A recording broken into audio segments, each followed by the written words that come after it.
It means that your mandate is to really bring peace.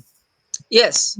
And your aim is to target young people, Young to people. really let them understand what peace is all about. Exactly. What are some of your achievements in terms of this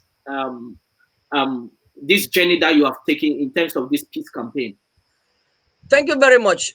One, aside from having my own organization that I co-founded, but I'll elucidate more on my activity with the National Federation for Gambia UNESCO Clubs and Centers, where young people across the regions come together, voted me into office to serve in that capacity, knowing my background as a young scholar for peace.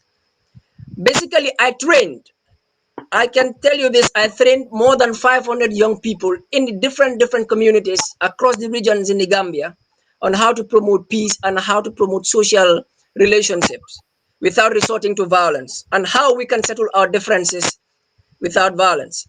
And also knowing that, okay, peace is not only limited to war, the absence of violence too, because there are other structural, other structural problems that affects young people in the communities, which includes unemployment, women, which includes the FGMC. So prompted by this, I decided to co-lead the Shocker Against FGMC in partnership with Safe Hands for Girls through the National Federation.